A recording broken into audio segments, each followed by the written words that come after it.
তো বল মানে আছে ফোর্স। এখন বল কত প্রকার, অনেক প্রকার বলই আছে, ঠিক আছে। ঘর্ষণ বল আছে, লব্ধি বল আছে, তারপর তোমার আছে তাৎক্ষণিক বল আছে, মহাকর্ষ বল আছে, অভিকর্ষ বল আছে, সবল নিউক্লিয় বল আছে, দুর্বল নিউক্লিয় বল। তবে বল দুই প্রকার প্রধানত, একটা মৌলিক আর একটা যৌগিক। মৌলিক বল কোনটা? এই চারটা বল: মহাকর্ষ, অভিকর্ষ, সরল নিউক্লিয়, দুর্বল নিউক্লিয়। মহাকর্ষ, অভিকর্ষ, তো সরল, দুর্বল। অভিকর্ষ বল নাই, মানে তড়িৎচুম্বকীয় বল আছে, ঠিক আছে। মহাকর্ষ, তড়িৎচুম্বকীয়, সবল, দুর্বল, ঠিক আছে। তো যাই হোক, আমরা বলের অধ্যায় করতেছি, তো বলের অধ্যায় যে মার্কার কালিবিরি আছে, যাই হোক, তাই তো। তাহলে আমাদের যে সূত্রগুলো আছে, এবার ই করানোর সবাই একটু খাতাটা খুলো, লেখনের সাথে সাথে। তবে আমি যখন বলবো তখন লেখা শুরু করবো, ঠিক আছে। তখন ভিডিওটা পজ করবো না। তো আমাদের বলের অধ্যায় প্রথম যে ব্যাপারে সূত্র, সেটাতে প্রথম সূত্র, সেটাতে ঘর্ষণহীন মানে ঘর্ষণ নাই এরকম মেজের ক্ষেত্রে যদি বল বের করতে বলে আমাদের F সমান এম এ, ঠিক আছে। এছাড়া যদি আমাদের F এর মধ্যে যদি মনে করো আদি বেগ শেষ বেগ দেওয়া থাকে, সেই ক্ষেত্রে আমাদের সূত্র হবে mb minus mu divided by T. যদি কোনো বলের মধ্যে অতিক্রান্ত দূরত্ব দেওয়া থাকে, তাহলে আমাদের বলের ক্ষেত্রে সূত্র হইব এম এ এস। কখনো যদি বল উপর দিকে নিক্ষেপ করা হয়, তাহলে সেক্ষেত্রে উপর দিকে না নিচের দিকে নিক্ষেপ করা হয়, তাহলে সূত্র হবে এম জি, ঠিক আছে। উপর থেকে নিচে পড়ন্ত বস্তুর বল, এটা লেখা নিতে পারো পরবর্তীতে ভিডিও দেখা, যেটা পড়ন্ত বস্তুর বল। এটাতে অতিক্রান্ত দূরত্ব দেওয়া থাকলে বল, আদি বেগ শেষ বেগ দেওয়া থাকলে সেই ক্ষেত্রে বল, ঘর্ষণহীন মেঝেতে বল, ঠিক আছে। এগুলো যাচ্ছে আমাদের মেইন সূত্র। এরপরে আছে ঘর্ষণযুক্ত মেঝের ক্ষেত্রে। ঘর্ষণযুক্ত মেঝের ক্ষেত্রে সূত্রটা F = P - FK। এটা ঘর্ষণযুক্ত মেঝের বল, ঠিক আছে। এছাড়া আমাদের ওজন বের করতে বলে, ওজনের সূত্র হচ্ছে W = mg। অনেক সময় আমাদের উচ্চতা দেওয়া থাকলে সেক্ষেত্রে ওজন হইব mg h। অনেক সময় এটা করে, বাট ম্যাক্সিমাম ক্ষেত্রে ওজনের সূত্র হচ্ছে mg। আর এইখান থেকে আমাদের ভর বের করা যায়। ভরের সূত্র হইব m = এই mটা এই পাশে একলা থাকবো, এই পাশে g আছিল, এই পাশে গেলে গুণাকারে দেবো w/g। যদি ভর না দেওয়া থাকে, ভর বের করার সূত্র m = w/g, ঠিক আছে। এরপর উঠাও। এরপরে ভরবেগের সূত্র। ভরবেগের প্রকাশ করা হয় ডেল পি দ্বারা। এটা ভরবেগের পরিবর্তন। ভরবেগের পরিবর্তনের সূত্র হচ্ছে mv - mu।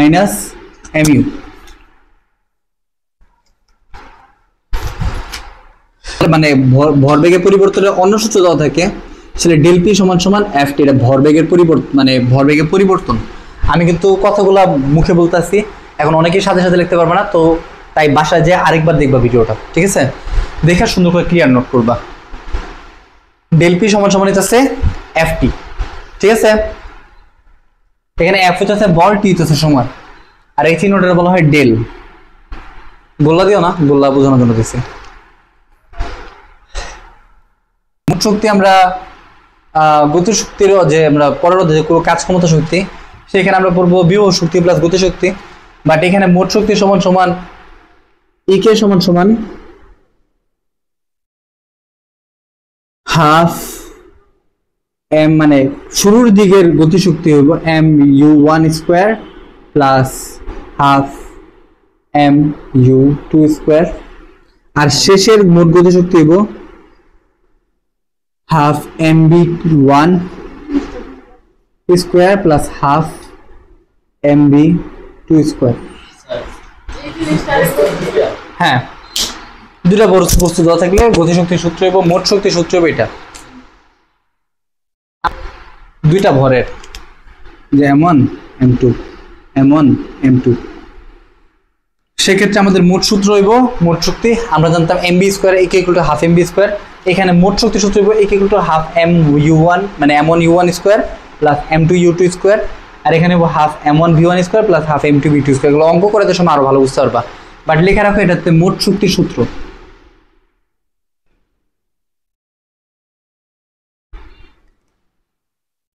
সমস্যা যে যেরকম দিছে, ওজন যে কথা, বিভব শক্তি একই কথা। অনেক সময় এপি সমান সমান এমজিএস লেখা যায়, মানে দুইটা একই সূত্র।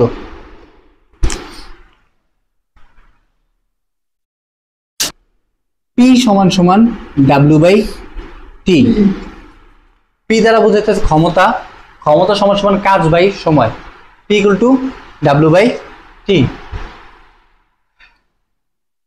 দেখি ডাব্লিউ এর পরিবর্তে এমজিএস বাই টি, ক্ষমতা এটা, ঠিক আছে। অনেক সময় লাগে বলার মধ্যে সূত্র আসে মাঝে মধ্যে, ঠিক আছে। যাই হোক, যেটা দেওয়ার কাজ দিয়ে দিছি সূত্র এন্ড মেইন সূত্র বলা চলে। সূত্রটা কি? সমস্যা নেই, সূত্রটা হইতাছে যে দুইটা বস্তু দুইটা বেগ থাকে, দুইটা বস্তু দুইটা আদি বেগ দুইটা শেষ বেগ থাকে, দুইটা বস্তু দুইটা আদি বেগ দুইটা শেষ বেগ থাকে, তাহলে আমাদের সূত্র হইব mu mu MB MB, mu mu MB MB. এটা কোন ক্ষেত্রে? দুইটা বস্তু দুইটা আদি বেগ দুইটা শেষ বেগ। কিভাবে? 1 1 2 2 1 1 2 2, ঠিক আছে। এটা কোন ক্ষেত্রে? দুইটা বস্তু দুইটা আদি বেগ দুইটা শেষ বেগ থাকলে m1 u1 plus m2 u2 m1 v1 plus m2 v2। শর্টকাটে মনে রাখার লিগে mu mu plus mb mb, ঠিক আছে। এবার দুইটা বস্তু একটা শেষ বেগ বা মিলিত বেগ, দুইটা বস্তু দুইটা আদি বেগ একটা শেষ বেগ বা মিলিত বেগ, দুইটা বস্তু দুইটার ভর দুইটার আদি বেগ একটা শেষ বেগ, একটা শেষ বেগ। তাহলে সেক্ষেত্রে সূত্র হইব m1 u1 plus m2 u2 m1 plus m2 into v। এটা মিলিত বেগের সূত্র, লিখে নেও। তো এখান থেকে আমাদের মিলিত বেগ বের করা যায়। সেটা কিভাবে? v সমান সমান এই পাশে যা আছে তাই m1 u1 m2 u2, এই পাশে এটা গুণাকার আছে, এই পাশে গেলে এটা ভাগাকারে যাবো গা, অঙ্ক শেষ, মানে সূত্র শেষ। এবার বেগের একটা ব্যতিক্রম সূত্র আছে। ব্যতিক্রম সূত্রটা কি? v1 যদি বের করতে বলে, এটা কোন ক্ষেত্রে? এটা আমরা অঙ্ক করতে গেলে বুঝতে পারবো। u1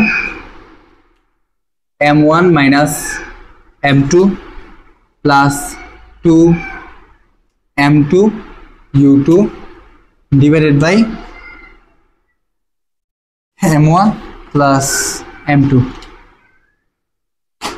আর v2 যদি বের করতে বলে, দ্বিতীয় বেগ, এটা হলো u2 plus m2 minus m1 plus 2 m1 u1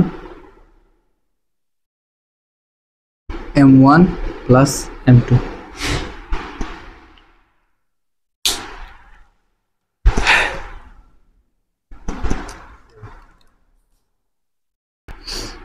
সবাই একটু বোর্ডে দিয়ে তাকাও, একটু পজ করো তো। যদি দুইটা বস্তু থাকে তাহলে একটার ভর হইব m1, একটার ভর হইব m2। এদের মধ্যবর্তী দূরত্বের হয় বলাইব ব্যাসার্ধ মানে r, অথবা বলাইব d। যাই বলা হোক না কেন, তোমার সূত্রের মধ্যে দূরত্বই বলা থাকবো, তুমি আরও দিতে পারো ডিও দিতে পারো, অ্যাজ ইউ উইশ, কোনো সমস্যা নেই, ঠিক আছে। কারণ মহাকাশে যে কোনো কিছুর ব্যাসার্ধ দিয়ে মাপা হয়, সমান্তরালে মাপা হয় না, ঠিক আছে। তো যাই হোক, এখন আমাদের সূত্র হইতেছে দুইটা যদি বস্তু থাকে তাহলে আমাদের সূত্র হইব মহাকর্ষ সূত্র, এটা বলা হয় F equal to g m1 m2 by d square, অথবা g m1 m2 by r square. তোমাদের ইচ্ছা মতো সূত্র লিখতে পারো। এখানে d ধরলে d স্কোয়ার, আর ধরলে r স্কোয়ার। দূরত্বরে এখানে কোনটারে কি ধরতেছে আমি বলে দিই। এখানে F হইতাছে বল, মহাকর্ষ বল, জি হইতাছে মহাকর্ষ ধ্রুবক। আমরা যে পৃথিবীতে যে গ্র্যাভিটি পাই না, এটা স্মল জি। আর এই যে জিটা লিখলাম না, এটা মহাকর্ষীয় গ্র্যাভিটি বলা যায়, এটা ইংলিশে বলা হয় গ্র্যাভিটেশন। ইংলিশে কি বলা হয়? গ্র্যাভিটেশন। আর পৃথিবীতে যেটা থাকে এটা বলা হয় গ্র্যাভিটি, ঠিক আছে? এই গ্র্যাভিটেশনের মান আছে, গ্র্যাভিটেশনের মান হইতেছে তোমার 6.67 × 10⁻11, 6.67 × 10⁻11, 6.67 × 10⁻11, এটা হচ্ছে আমাদের মহাকর্ষীয় গ্র্যাভিটেশনের মান, এটা মুখস্থ, ঠিক আছে? আর পৃথিবীর গ্র্যাভিটির মান কত? 9.8। এটার কিন্তু একক যেটা গ্র্যাভিটেশন সেটা কিন্তু লেখা লাগে না, ঠিক আছে? লেখা লাগে, sorry, newton metre square kg inverse 2, newton metre square kg inverse 2, newton metre square kg inverse 2, আর এটার মানে হচ্ছে মিটার সেকেন্ড ইনভার্স 2। হ্যাঁ, আচ্ছা, এটাই লোকে দুই বস্তু থাকলে, এবার যদি আমাদের বস্তুটা থাকে একটা, মানে দুইটা বস্তুর ভরই যদি সমান থাকে, দুইটা বস্তুর ভরে যদি সমান থাকে, ঘুমায় না কেউ, দুইটা বস্তুর ভরে যদি সমান থাকে, তাহলে আমাদের সূত্র হবে কি F = G m²/d², অথবা F = Gm²/r², দুইটার একটা বয় লিখব, ঠিক আছে? এখানে ডি দ্বারাও দূরত্ব বোঝায়, আর দিয়েও দূরত্ব বোঝায়। এটা কোন ক্ষেত্রে? যদি দুইটা বস্তুর ভরই একই থাকে, সম ভরের দুইটা বস্তু যদি প্রশ্নের মধ্যে বলা থাকে, হ্যাঁ, তাহলে m এর উপর স্কয়ার, কারণ আমার m × m, বুঝছো? যদি সম ভরের বস্তু বলে তাহলে সেক্ষেত্রে সূত্র হইব m²। আর যদি বলে দুইটা ভিন্ন ভিন্ন ভরের বস্তু, একটা ভর দেওয়া থেকে আরেকটা, আরেকটা ভর থেকে আরেকটা, ডিফারেন্ট ভর থেকে, তাহলে প্রথমটা ধরতে হইব 1, পরেরটা ধরতে হইব 2, বুঝতে পারছো? যেমন প্রথমটার ভর 2 কেজি, পরেরটার ভর হইতাছে 3 কেজি, তাহলে সেক্ষেত্রে এটা ধরবো আমরা কত? 1, এটা ধরবো আমরা 2। কিন্তু দুইটারে যদি আমরা 3 কেজি ধরি, তাহলে আমার দুইটা আলাদা কেন ধরবো? তাহলে দুইটারে আমি m ধরবো, আর সূত্রের মধ্যে m এর থেকে m1 m2 আলাদা গুণ না করে m² বয় দেবো, কারণ দুইবার একটা জিনিসে গুণ করলে এটা স্কয়ার, 3 আর 3 গুণ করলে 3 × 3 = 9, আর 3 স্কয়ার করলেও তো 9 হইব, তাই না? বুঝো নাই?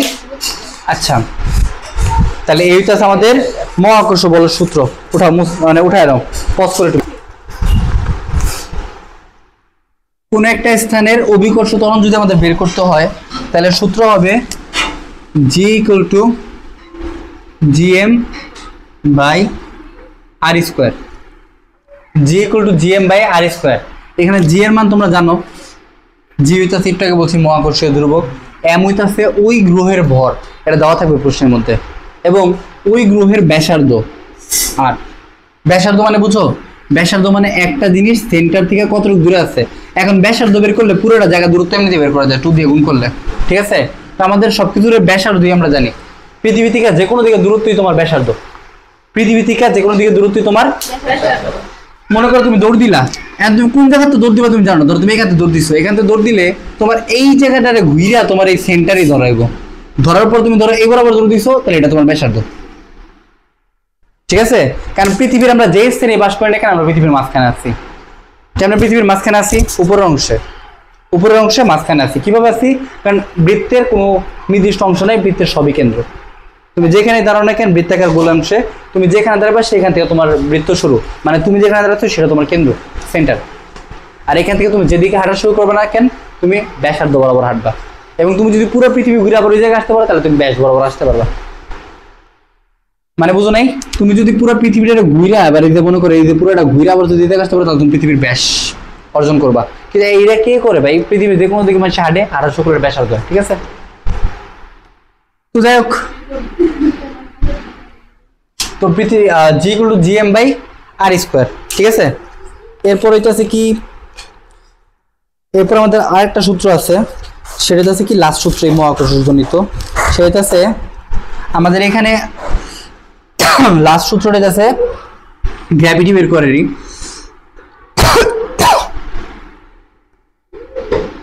Gm r প্লাস একটা থেকে বলতেছে, এখানে m হইতেছে পৃথিবীর ভর, g হইতেছে মহাকর্ষীয় ধ্রুবক, r হইতেছে পৃথিবীর ব্যাসার্ধ, আর স্মল rটা হইতেছে ভূপৃষ্ঠ থেকে ওই জায়গার দূরত্ব, ঠিক আছে? আর g হইতেছে অভিকর্ষ ত্বরণ। এগুলো সবগুলো মান দেওয়া থাকবে তোমার পরীক্ষার মধ্যে। যদি এরকম দুইটা r এর মান দেওয়া থাকে, মানে দুইটা ব্যাসার্ধের মান দেওয়া থাকে, সেক্ষেত্রে সূত্র এটা, পৃথিবীর ব্যাসার্ধ r, আর ওই বস্তু থেকে দূরত্ব হইতেছে r। আমরা একটু প্রথম করে করলাম না যে দূরত্ব r, প্রথম যে অঙ্কের সূত্রটা দিলাম ওইটা, আর অঙ্ক বোঝার সময় আপনাদের দেখুন আবার উঠে নাও। এই করে সূত্র আছে। এবার লাস্ট যে সূত্রটা, এটাই লাস্ট। এটা হচ্ছে আমি মানে আগে দিয়েছি তোমাদের অলরেডি, বাট এখন আবার বোঝানোর জন্য একটু মানে হাইলাইট করব। কোনটা? গ্র্যাভিটি। গ্র্যাভিটি মানে ত্বরণ।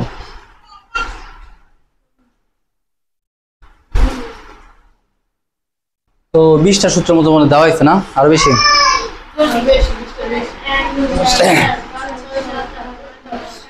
বাসা দাও।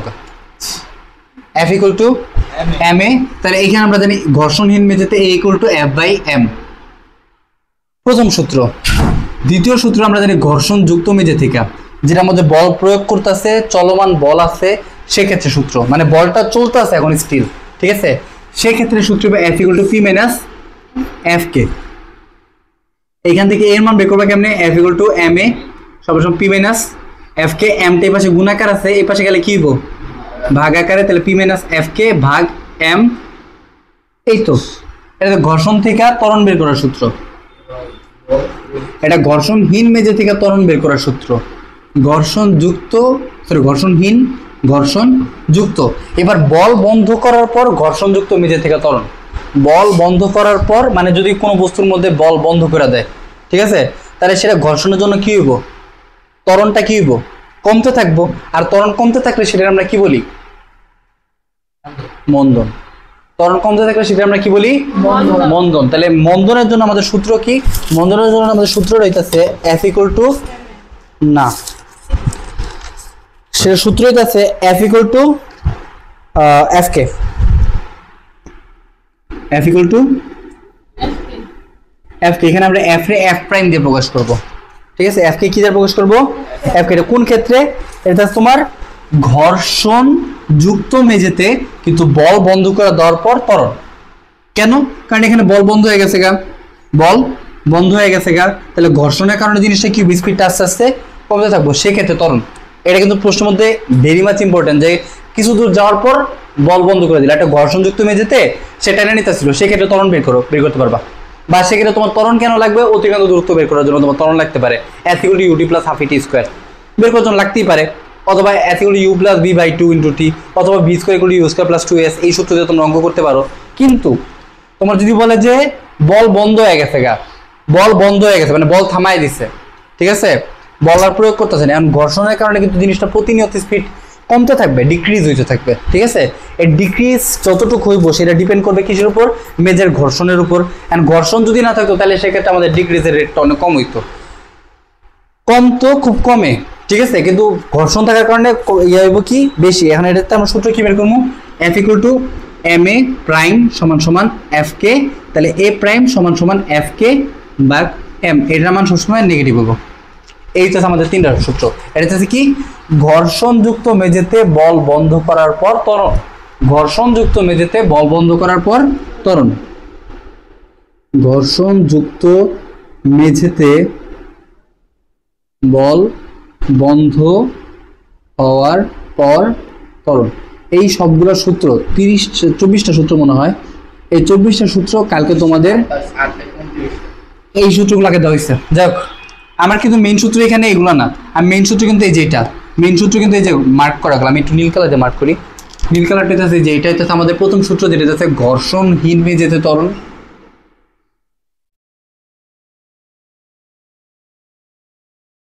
এটা হচ্ছে ঘর্ষণ যুক্ত, ঘর্ষণ মানে কি? Fk, তাই না? ঘর্ষণ যুক্ত মেঝেতে ত্বরণ।